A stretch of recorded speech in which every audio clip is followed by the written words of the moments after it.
Selamat pagi, saudara yang terkasih dalam Tuhan. Saat ini 3 Maret 2021 saya akan membacakan Renungan Livingstone Bethel Area dengan tema bahagia. Berbahagialah setiap orang yang takut akan Tuhan, yang hidup menurut jalan yang ditunjukkannya, dalam Mazmur 128 ayat yang pertama. Jika kita meletakkan ikan di lantai yang berlapis emas dan penuh dengan tumpukan uang, apakah ikan itu akan merasa bahagia? Atau jika ikan tersebut kita beri tas mewah dan mobil mewah, lalu kita letakkan di dalamnya, apakah dapat membuat ikan itu bahagia? Tentu tidak, bukan. Sebaliknya, ikan itu akan merasa sangat tersiksa dan menderita. Bahkan lama-kelamaan ikan itu pasti akan mati, Bapak Ibu. Lalu apa yang sebenarnya dapat membuat ikan itu bahagia?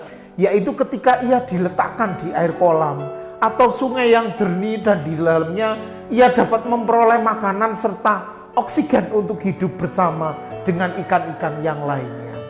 Setiap manusia pasti ingin bahagia, dan banyak hal yang dilakukan oleh manusia untuk hidup bahagia. Banyak orang berpikir bahwa ketika manusia memiliki kekayaan yang berlimpah dan kehidupan yang mapan serta terjamin, maka mereka pasti akan merasa bahagia.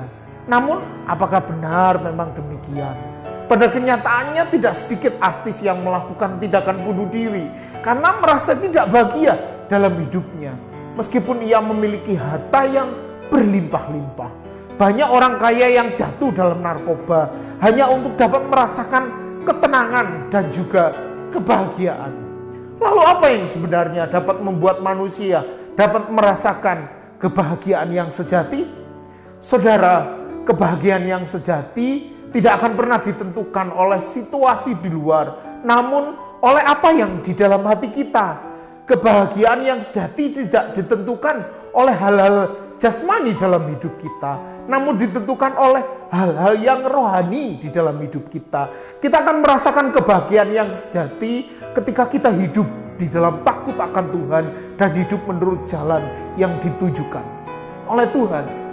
Oleh karena itu, Bapak Ibu yang terkasih dalam Tuhan, jika saat ini kita rindu untuk merasakan kebahagiaan dalam hidup kita, mari kita hidup dalam kebenaran firman-Nya.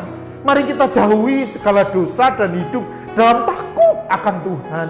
Dengan demikian, bagaimanapun situasi dan kondisi kita saat ini, hati kita akan terus dapat merasakan kebahagiaan yang sejati dari Tuhan Yesus Kristus.